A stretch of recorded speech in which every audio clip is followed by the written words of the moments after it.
Well, my name's Rosemary Andrews, and anything else you'd like to know?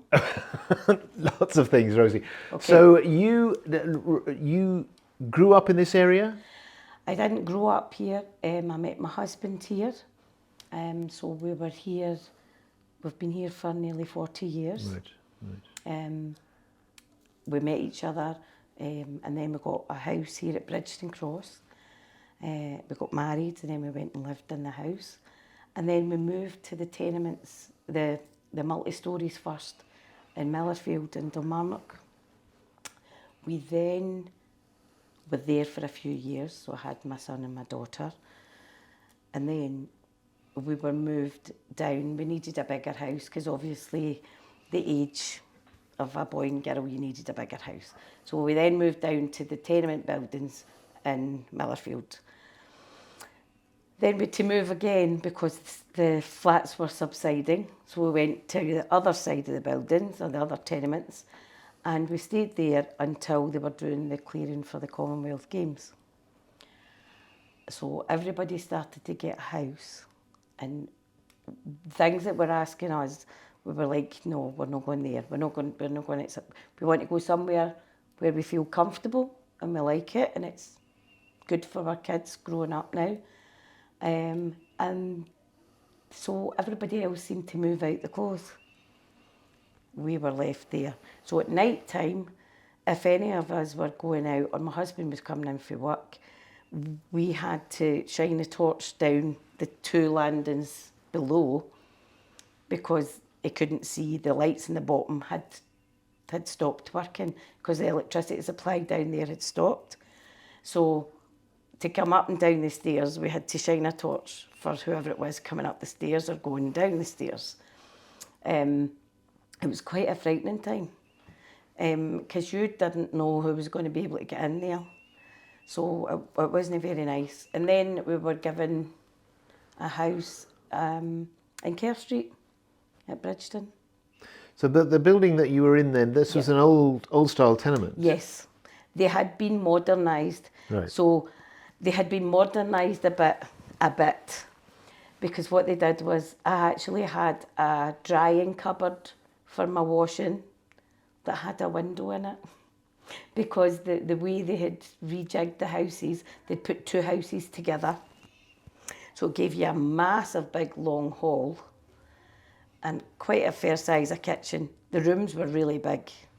And then they had this bit they obviously didn't know what to do with, so they gave it a door, told you it was your drying area, and it had a big window in it. So how do you feel about the way in which that was all managed, the way people were decanted and moved and so on? I felt as though there was a lot of people who had lived there all their life. We hadn't, but there were a lot of older generation who'd lived there all their life, and they really weren't very keen to move. Unfortunately, there wasn't a choice, because it had already been earmarked for the Commonwealth Games. So it was going ahead, whether anybody liked it or not. A lot of people didn't like it. I think we benefited massively from moving from the old style Kilmarnock to down here. But I felt as though a lot of people really were against it. That was where they'd grown. That's where they'd raised their families.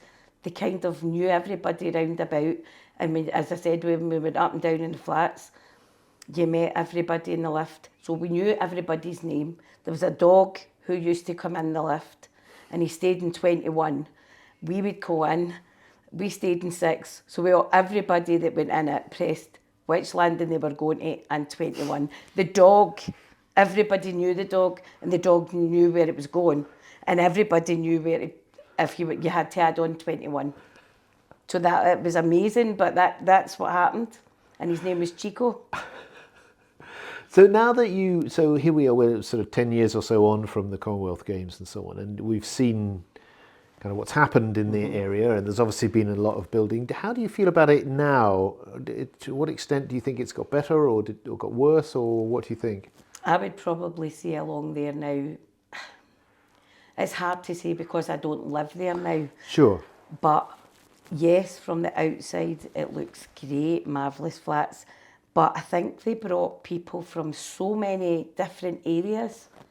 I think there was a lot of rebellion to start off with. A lot of people, oh, I've stayed here all my life, and other folk hadn't. Other folk had been brought from somewhere else in the city. And I think that's taken a bit away of the community in it a bit. I mean, I'm not saying it will not come back, but I think a lot of it disappeared when all the original people that were there, who were the stalwarts, It takes a while to rebuild that kind of thing, doesn't I it? think it'll take a long time. Yeah. Now, are you optimistic for the future? I am optimistic. I feel as though every piece of spare land that's in Glasgow just now is being built on. There are so many houses. They've not had, you don't see the schools. You don't see the same amount of schools. So all these people that are going to go into these buildings, where are all the children going to go? Where are the children going to be living? Where are they going to go to school? Will they have to travel further away? It's just a bit of uncertainty just now, I think, because there are so many buildings. So what's going to happen with your transport? Are they going to make the buses better? Are they going to make trains better? Are they going to have a bigger community feel about it? Because I feel down here now we have got a good community. This is in Bridgeton. Yeah, in Bridgeton I feel as though we all know each other because we've been here such a long time. Our kids have grown up now, our grandchildren are grown up here. And I just feel as though we've got a good community here. I just feel as though with all the extra houses going on, we might lose some of that. But maybe not. It's a wait and see, because we don't know who's going to have these houses. We don't know where the folk are coming from. It could be that some people are in really bad housing here, because not all of it's great. They'll be put into that, and that might be a better life for them. We just don't know. You're absolutely dead right, though, about the massive amount of building that's going on. It's massive. It undoubtedly will change things, and whether it'll be for better or for worse, I guess we don't really know. We don't. But it's the future. You can't stop the future. But you've been here a long time now, so tell me about the good things about it. I feel as though if you know somebody, you could maybe be walking from the bottom of Bridge to Main Street to the top, and you've spoken to at least 7 or 8 people, at least. You go round the shops and everybody in the shops knows you in all the shops. Whereas some people go in and do their massive shop, go round a supermarket, they don't speak to anybody, and they go back out. So that kind of thing here, I feel as though we still have a bit of that here. There is still, you know people. No, you don't always know people by name. Sometimes it's only their face you see and you say hello. Oh, hiya, how are you? But you get to know so many people, because people, I think most Glaswegians aren't frightened to talk to you. You sit on a bus somewhere and everybody, hello hen, how are you the day? And sometimes you see a wee woman standing herself and you think she's probably not spoken to anybody for a couple of days. And then you get into the conversation, oh, this bus looks as though it's going to be late the day. And that's where it starts. And that's the difference, I think. Definitely. Yeah, I can tell you as a Londoner, you come over here, you're absolutely terrified. All these people All want to these talk folk to you. want to talk to you. It's like crazy people. But that's the way it is. That's just exactly how it is. Yeah. I think so anyway. Yeah, no, it's good. And there are local shops and there are local and places like this, I guess, where people can meet. Yeah, this is marvellous. We love coming here. We come here to the yoga. We come to the vitality classes. There's a lot more, I think, going to be happening. So this keeps us in the community, because then you meet up with another class, another load of folk that you maybe didn't know them as well. But then you shouldn't get to know them because you're all part of the one team. You just become here, you come here into all the classes, and we sort of look after you. If somebody's not there, they say, oh, such and such isn't here the day. Oh, I wonder if they're all right. So there's always somebody looking out for somebody else. Do you feel connected to the city centre, to the town, as everybody calls it? Do you feel that British Philharmonic East End is a sort of separate place? No, I don't think so, because we always say we're going into town like it's miles and miles away, right? I'm going into town, and it's you're not going that far. You're going a couple of bus stops, but I feel as though that's become a totally European, everybody and anybody's kind of world, whereas we're a bit more laid back and quite happy with what we're doing. So this is proper Glasgow, as This opposed is proper Glasgow, yes. Yes, I think the housing estates are proper Glasgow. You know, in the city centre is where you used to go for a night out. If I was going in the city centre now, I would be going in the afternoon. I wouldn't venture out at night. But that could be an age thing. That kind of happens with age. You really don't want to go out there at night when the young ones are all out partying.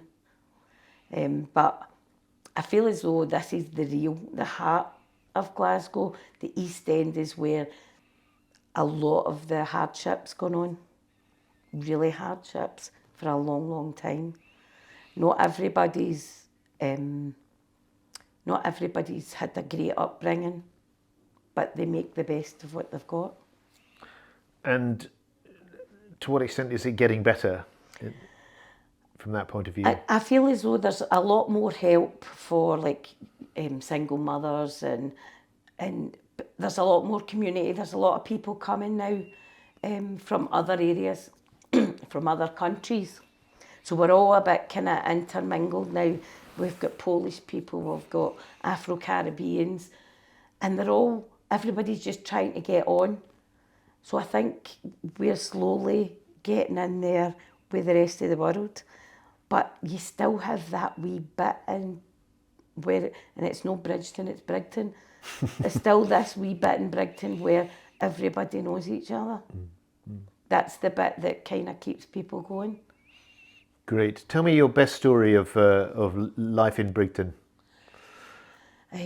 Life in Brigton, my best story. Something funny, something weird, something strange, something that could weird. only happen here. Well, you might need to pause because No, that's all right. Well, take your time. I need to think of something. I'm sure you've got I've had loads of them. so many funny things, crazy things, like the dog in the lift that knew it was going to 21. I love that. There's I couldn't pinpoint one thing. It just makes you feel that you belong. When you belong here, you go out somewhere at a party, and before you know it, or you go abroad on your holidays and you think you're never going to see anybody, and the next thing you just hear somebody saying, "Oh, hello, what you doing here?" It's weird how we get turned round about all the time. I can't think of one incident. Well, I'll ask you something else, and let that kind of running away in the background, because you've brought up a family here, and so what do you think they've benefited from growing up here? Again, I think a lot of it is we had to be quite not strict, but I liked to keep them near. I was very mothering to them. My daughter's a nurse and my son's a long-distance lorry driver, and I was always frightened to let them out because we stayed in multi-stories. I was frightened to let them out, but then they started to get friends at nursery and school. So there used to be these big cement elephants, big statues of elephants at the bottom of the flats. So my kids and a couple of other kids are all together, and they went to school together. So they all used to play, but there would be about 6 or 7 of them down there. So I would be standing there watching every move they were making. But they felt as though they were totally free, you know. And one day I went down the lift, and there was my daughter and a couple of their friends, and they'd went away into the middens, and they'd taken out things like weren't they broken, right? So there's a vase that somebody had thrown out because they didn't like it anymore, and they were selling it for 2 and 3 pence. And it was absolutely hilarious to see these kids just making their own business. And they were like, and folk were saying to them, oh, I'll take that, there you go. Oh, just you keep that. So they were making money for nothing. That's your young entrepreneur right Yes, there. it is indeed. And the very top one was a man who is now an anaesthetist in Dubai. Fantastic, fantastic. So it just goes to show. Well, I think that's great.